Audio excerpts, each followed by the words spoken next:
Simple ಆದ ಜೋಳದ ರೊಟ್ಟಿ, ಹೀರೆಕಾಯಿ ಪಲ್ಯ ಜೊತೆಗೆ ಸ್ವಲ್ಪ ಅಗಸೆ ಚಟ್ನಿ ಪುಡಿ. ಸೊ ತಿಂತಾ ಇದ್ದರೆ ಸಕ್ಕತ್ತಾಗಿರುತ್ತೆ ಟೇಸ್ಟು. ಯಾವ ರೀತಿ ಮಾಡಿದೆ, ಹೇಗೆಲ್ಲ ಮಾಡಿದೆ ಅನ್ನೋದನ್ನು ನೋಡೋಣ ಬನ್ನಿ. Welcome back to my channel Yashoda Keshav YouTube channel. ಇನ್ನು ಯಾರೆಲ್ಲ ನನ್ನ ಚಾನಲ್ಗೆ ಸಬ್ಸ್ಕ್ರೈಬ್ ಆಗಿಲ್ಲ ಅವ್ರಿಗೆ ಸಬ್ಸ್ಕ್ರೈಬ್ ಆಗಿ, ಹಾಗೆ ಪಕ್ಕದಲ್ಲಿರೋ ಬೆಲ್ ಐಕನ್ನ ಕ್ಲಿಕ್ ಮಾಡೋದು ಮಾತ್ರ ಮರಿಬೇಡಿ. ಇವತ್ತು ನಾನಿಲ್ಲಿ ಹೀರೆಕಾಯಿ ಪಲ್ಯ ಮಾಡಲಿಕ್ಕೆ ಏನೇನು ತೊಗೊಂಡಿದ್ದೀನಿ ಅಂದರೆ, ಒಂದು ಈರುಳ್ಳಿನ ತೊಗೊಂಡು ಚಿಕ್ಕದಾಗಿ ಕಟ್ ಮಾಡಿ ಎತ್ತಿಟ್ಕೊಂಡಿದ್ದೀನಿ. ಹಾಗೆ 2 ಟೊಮ್ಯಾಟೊ ತೊಗೊಂಡಿದ್ದೀನಿ, ಅದನ್ನು ಕೂಡ ಚಿಕ್ಕದಾಗಿ ಕಟ್ ಮಾಡ್ಕೊಂಡಿದ್ದೀನಿ. ತುಂಬಾ ಟೇಸ್ಟಿಯಾಗಿರುತ್ತೆ, ಚೆನ್ನಾಗಿರುತ್ತೆ ತಿನ್ನಲಿಕ್ಕೆ. ನೀವು ಕೂಡ ಮನೇಲಿ ಟ್ರೈ ಮಾಡಿ ಹೇಗೆ ಬಂತು ಅನ್ನೋದನ್ನು ನನಗೆ ಕಮೆಂಟ್ ಮುಖಾಂತರ ತಿಳಿಸಿ.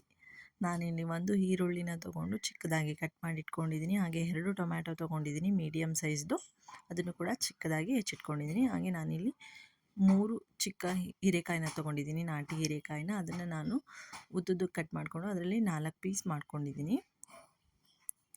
ಇಲ್ಲಿ 1 ಹಿಡಿಯಷ್ಟು ಹಸಿ ಕೊಬ್ಬರಿನ ನಾನಿಲ್ಲಿ ತುರ್ಕೊಂಡು ಇಟ್ಕೊಂಡಿದ್ದೀನಿ. ಹಾಗೆ ಖಾರದ ಪುಡಿ, ಹಾಗೆ ಹುರಿದಿರೋ ಶೇಂಗಾ ಪೌಡರು, ಸಾಂಬಾರು ಪೌಡರು, ಬೆಳ್ಳುಳ್ಳಿ ಶುಂಠಿ ಪೇಸ್ಟು, ಇದಿಷ್ಟನ್ನು ತೊಗೊಂಡು ನಾನಿಲ್ಲಿ ಫಸ್ಟು ಕಾಯಿ ತುರಿನ ಮಿಕ್ಸಿ ಜಾರ್ಗೆ ಹಾಕೋತಾ ಇದ್ದೀನಿ.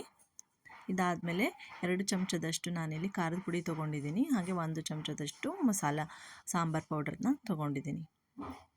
ಹಾಗೆ 1 ಚಮಚದಷ್ಟು ಹಸಿ ಶುಂಠಿ ಬೆಳ್ಳುಳ್ಳಿ ಪೇಸ್ಟ್ ಕೂಡ ತೊಗೊಂಡಿದ್ದೀನಿ. ಇದಿಷ್ಟನ್ನು ಹಾಕ್ಬಿಟ್ಟು ನಾನಿಲ್ಲಿ ಒಂದು ರೌಂಡು ರುಬ್ಕೋತೀನಿ. ತುಂಬ ಫೈನ್ ಪೇಸ್ಟಾಗಿ ಮಾಡ್ಕೊಳ್ಳೋದು ಬೇಡ, ತರಿಯಾಗೆ ರುಬ್ಕೊಂಡ್ರೆ ಚೆನ್ನಾಗಿರುತ್ತೆ. ಇದನ್ನು ನಾನಿಲ್ಲಿ ಅದೇ ಪ್ಲೇಟಿಗೆ ತೊಗೋತಾ ಇದ್ದೀನಿ. ಮಸಾಲೆನೆಲ್ಲ ಜಾಸ್ತಿ ನೀರು ಹಾಕಬಾರ್ದು, ಸ್ವಲ್ಪ ಗಟ್ಟಿಗೆ ಇರಬೇಕು. ಈ ರೀತಿ ತೊಗೊಂಡು ಬೆಳ್ಳುಳ್ಳಿ ಶುಂಠಿ ಪೇಸ್ಟ್ ನಾನು ಆಲ್ರೆಡಿ ಮಾಡ್ಕೊಂಡಿರೋದ್ರಿಂದ ನಾನು ಇದನ್ನು ರುಬ್ಬೋಕ್ಕೆ ಮತ್ತೆ ಹಾಕಿಲ್ಲ. ಅದಕ್ಕೆ ನಾನೀಗ ಮಿಕ್ಸ್ ಮಾಡ್ಕೋತೀನಿ. ಅದನ್ನು ರುಚಿಗೆ ತಕ್ಕಷ್ಟು ಉಪ್ಪನ್ನು ಕೂಡ ಈಗ ಮಸಾಲೆಗೆ ಆ್ಯಡ್ ಮಾಡಿಕೊಂಡು ಚೆನ್ನಾಗಿ ಮಿಕ್ಸ್ ಮಾಡ್ಕೋತೀನಿ. ಈ ರೀತಿ ಮಿಕ್ಸ್ ಮಾಡಿಕೊಂಡು ನಾವು ಒಂದು ಮಸಾಲೆನ ರೆಡಿ ಮಾಡ್ಕೋಬೇಕು. ಎಲ್ಲ ಚೆನ್ನಾಗಿ ಮಿಕ್ಸ್ ಆಗಿದೆ. ಈಗ ನಾನು ಹೆಚ್ಚಿ ತೊಳೆದಿಟ್ಕೊಂಡಿರೋ ಹೀರೆಕಾಯಿನ ತೊಗೊಂಡಿದ್ದೀನಿ.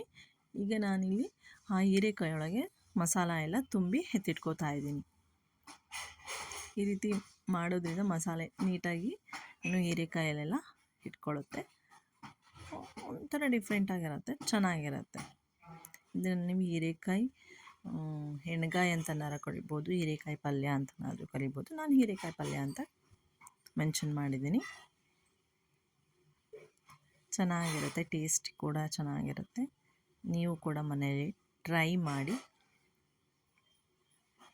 ಈ ರೀತಿ ಎಲ್ಲ ಒಂದು ಹೀರೆಕಾಯಿಗೂ ನಾನಿಲ್ಲಿ ಮಸಾಲ ತುಂಬಿಕೊಂಡು ಮಿಕ್ಸ್ ಮಾಡಿ ಒಂದು 5 ನಿಮಿಷ ಹಂಗೆ ಇಡ್ತೀನಿ. ಅದಾದ ನಂತರ ನಾನಿಲ್ಲಿ ಬಾಣಲೆಗೆ ಎಣ್ಣೆ ಹಾಕ್ಕೊಂಡು ಒಗ್ಗರಣೆಗೆ ನಾನಿಲ್ಲಿ ಸಾಸಿವೆ ಜೀರಿಗೆ ಎಲ್ಲ ಹಾಕ್ಕೊಂಡು ಕಟ್ ಮಾಡಿ ಇಟ್ಕೊಂಡಿರೋ ಈರುಳ್ಳಿನ ಕೂಡ ನಾನಿಲ್ಲಿ ಒಗ್ಗರಣೆ ಮಾಡ್ಕೋತಾ ಇದ್ದೀನಿ. ಅದಕ್ಕೆ ಸ್ವಲ್ಪ ಹಿಂಗೆ ಕೂಡ ಹಾಕ್ಕೊಂಡೆ. ಈರುಳ್ಳಿ ಬೆಂದಾದಮೇಲೆ ನಾನಿಲ್ಲಿ ಮೀಡಿಯಮ್ ಸೈಜ್ 2 ಟೊಮ್ಯಾಟೊನ ಕಟ್ ಮಾಡಿ ಇಟ್ಕೊಂಡಿರೋದನ್ನು ಕೂಡ ನಾನು ಹಾಕಿ ಈಗ ಚೆನ್ನಾಗಿ ಬಾಡಿಸ್ಕೋತಾ ಇದ್ದೀನಿ. ಟೊಮ್ಯಾಟೊ ಸ್ವಲ್ಪ ಮೆತ್ತಗಾಗಬೇಕು. ಅದಾದಮೇಲೆ ನಾನಿಲ್ಲಿ ಮಸಾಲೆ ತುಂಬಿ ಎತ್ತಿಟ್ಕೊಂಡಿರೋ ಹೀರೆಕಾಯಿನ ನಾನಿಲ್ಲಿ ಹಾಕೋತಾ ಇದ್ದೀನಿ. ಇದಾಕಿ ಸ್ವಲ್ಪ ನೀರು, ನಾನು ಪ್ಲೇಟಲ್ಲೆಲ್ಲ ಮಸಾಲೆ ಅಂಟ್ಕೊಂಡಿರೋದಕ್ಕಷ್ಟಕ್ಕೆ ಸ್ವಲ್ಪ ನೀರು ಹಾಕಿ ಚೆನ್ನಾಗಿ ಬಾಡಿಸ್ಕೊಂಡು ನಾನಿಲ್ಲಿ ಅದಾದಮೇಲೆ ನಾನಿಲ್ಲಿ ನಮಗೆ ಎಷ್ಟು ಯಾವ ಹದದಲ್ಲಿ ಬೇಕೋ ಅದಕ್ಕೆ ನಾನಿಲ್ಲಿ ನೀರು ಹಾಕ್ಕೋತಾ ಇದ್ದೀನಿ. ಸೊ ಅದು ಬೇಯಬೇಕಲ್ವ, ಹೀರೆಕಾಯಿ ಬೇಯೋ ಅದಕ್ಕೆ ನಾನಿಲ್ಲಿ ನೀರನ್ನ ಹಾಕ್ಕೊಂಡಿದ್ದೀನಿ. ಅದು ಬೇಯೋಷ್ಟೊತ್ತಿಗೆ ನಾನಿಲ್ಲಿ ಜೋಳದ ರೊಟ್ಟಿಗೆ ನಾನೊಂದು ಬಾಣಲಿಲಿ 1 ಕಪ್ಪಷ್ಟು ನೀರು ಹಾಕಿಬಿಟ್ಟು ಅದಕ್ಕೆ ಇಲ್ಲಿ ಉಪ್ಪನ್ನ ಹಾಕ್ಕೋತಾ ಇದ್ದೀನಿ. ಸ್ವಲ್ಪ ಚೆನ್ನಾಗಿ ಆದಮೇಲೆ ನಾನಿಲ್ಲಿ 1 ಬೌಲಷ್ಟು ನಾನಿಲ್ಲಿ ಜೋಳದ ಹಿಟ್ಟನ್ನು ಹಾಕ್ಕೋತಾ ಇದ್ದೀನಿ. ಇದು ಚೆನ್ನಾಗಿ ಕುದ್ದಾದಮೇಲೆ ಚೆನ್ನಾಗಿ ಗಂಟಿಲ್ದಂಗೆ ನಾನು ನೀಟಾಗಿ ಬಾಡಿಸ್ಕೋತಾ ಇದ್ದೀನಿ.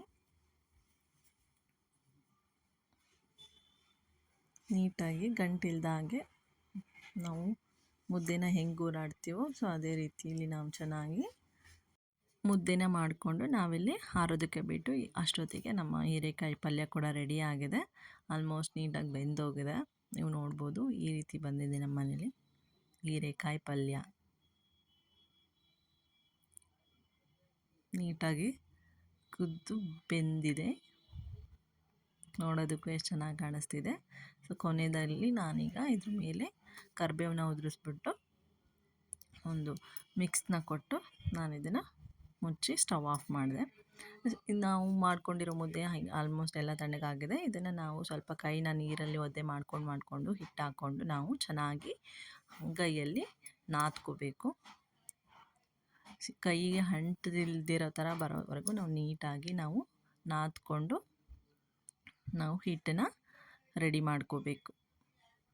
ಕೈನ ಒದ್ದೆ ಮಾಡ್ಕೊಂಡು ನಾವಿಲ್ಲಿ ನೀಟಾಗಿ ಹಿಟ್ಟನ್ನ ಕಲಿಸ್ಕೋಬೇಕು. ಅಂಗೈಯಲ್ಲೇ ನಾವು ನಾದಿದ್ರೆ ಚೆನ್ನಾಗಿ ಬರುತ್ತೆ. ಆಲ್ಮೋಸ್ಟ್ ರೆಡಿ ಆಯಿತು. ನೀವು ನೋಡ್ಬೋದು ಕೈಗೂ ಸ್ವಲ್ಪನೂ ಅಂಟ್ತಾ ಇಲ್ಲ. ಈ ರೀತಿ ನಾನು ರೊಟ್ಟಿ ಹಿಟ್ಟನ್ನ ರೆಡಿ ಮಾಡಿಟ್ಕೊಂಡೆ. ಮತ್ತು ಒಂದೊಂದನ್ನೇ ತಗೊಂಡು ಮುಚ್ಕೋತಾ ಇದ್ದೀನಿ. ರೆಡಿ ಆಯಿತು. ನಾವೀಗ ಅವನ್ನ ಸುಟ್ಕೊಳ್ಳೋಣ. ಕೆಳಗಡೆ ಫಸ್ಟಿಗೆ ನಾವು ಹಂಚಿಗೆ ನೀಟಾಗಿ ಎಣ್ಣೆ ಎಲ್ಲ ಸವರ್ಕೊಂಡಾಗ ಸ್ವಲ್ಪ ಹಿಡಿಯಲ್ಲ, ಅದಕ್ಕೋಸ್ಕರ ಫಸ್ಟ್ನೇ ಮಾಡುವಾಗ ನೀಟಾಗಿ ಹಂಚಿಗೆಲ್ಲ ಎಣ್ಣೆ ಹಾಕಿದ ಮೇಲೆ ಮೇಲ್ಗಡೆ ಕೋಟಿಂಗಿಗೆ ನಾವು ನೀಟಾಗಿ ನೀರನ್ನ ಹಚ್ಬಿಟ್ಟು ನೀಟಾಗಿ ಕೆಳಗೆ ಮೇಲೆ ಮಾಡ್ಕೊಂಡು ನೀಟಾಗಿ ನಾವು ಸುಟ್ಕೋಬೋದು. ನೋಡ್ಬೋದು ಈ ರೀತಿ ಬಂದಿದೆ ಜೋಳದ ರೊಟ್ಟಿ. ಎಲ್ಲರೂ ಮಾಡಿರ್ತಾರೆ ವೀಡಿಯೋಸ್ನ ಜೋಳದ ರೊಟ್ಟಿ ಬಗ್ಗೆ. ನಾನು ನಮ್ಮ ಮನೇಲಿ ಯಾವ ರೀತಿ ಮಾಡ್ತೀನಿ, ನಾನು ಪರ್ಸ್ನಲಾಗಿ ಯಾವ ರೀತಿ ಮಾಡ್ತೀನಿ ಅನ್ನೋದನ್ನು ನಾನು ಇವತ್ತು ನಿಮ್ಮ ಜೊತೆ ಶೇರ್ ಮಾಡಿಕೊಂಡೆ. ಈ ರೀತಿ ಬಂದಿದೆ.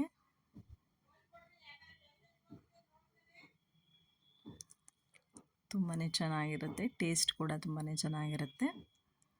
ಜೋಳದ ರೊಟ್ಟಿ ಜೊತೆಗೆ ನಾನಿಲ್ಲಿ ಹೀರೆಕಾಯಿ ಪಲ್ಯ ಸರ್ವ್ ಮಾಡ್ಕೋತಾ ಇದ್ದೀನಿ. ನೋಡ್ಬೋದು ಈ ರೀತಿ ನಾನು ಜೋಳದ ರೊಟ್ಟಿ ಜೊತೆಗೆ ಹೀರೆಕಾಯಿ ಪಲ್ಯ ಹಾಗೂ ಅಗಸೆ ಬೀಜದ ಚಟ್ನಿ ಪುಡಿನೂ ಕೂಡ ನಾನಿಲ್ಲಿ ಹಾಕೋತಾ ಇದ್ದೀನಿ. ಇದ್ರದ್ದು ಕೂಡ ಒಂದು ರೆಸಿಪಿನ ನಾನು ಯಾವ ರೀತಿ ಅಗಸೆ ಬೀಜದ ಚಟ್ನಿ ಪುಡಿ ಮಾಡ್ತೀನಿ ಅನ್ನೋದನ್ನು ನಾನು ನಿಮ್ಮ ಜೊತೆ ಶೇರ್ ಮಾಡ್ತೀನಿ. ಇದನ್ನು ತಿನ್ನೋದ್ರಿಂದ ತುಂಬಾ ಆರೋಗ್ಯಕ್ಕೆ ಒಳ್ಳೆಯದು. ಡೈಲಿ 1 ಸ್ಪೂನು ತಿನ್ನೋದ್ರಿಂದ ತುಂಬಾ ಹೆಲ್ತಿಗೆ ಒಳ್ಳೆಯದು. ಇದಾಗಿತ್ತು ಇವತ್ತಿನ ವ್ಲಾಗ್, ಜೋಳದ ರೊಟ್ಟಿ ಜೊತೆ ಹೀರೆಕಾಯಿ ಪಲ್ಯ ಹಾಗೂ ಅಗಸೆ ಬೀಜದ ಚಟ್ನಿ ಪುಡಿ. ಐ ಹೋಪ್ ಈ ವಿಡಿಯೋ ನಿಮಗೆ ಇಷ್ಟ ಆಗಿದೆ ಅಂತ ಭಾವಿಸ್ತಾ ಈ ವಿಡಿಯೋನ ಇಲ್ಲಿಗೆ ಎಂಡ್ ಮಾಡ್ತೀನಿ. ಇನ್ನೂ ಯಾರೆಲ್ಲ ನನ್ನ ಚಾನಲ್ಗೆ ಸಬ್ಸ್ಕ್ರೈಬ್ ಆಗಿಲ್ಲ, ಸಬ್ಸ್ಕ್ರೈಬ್ ಆಗಿ.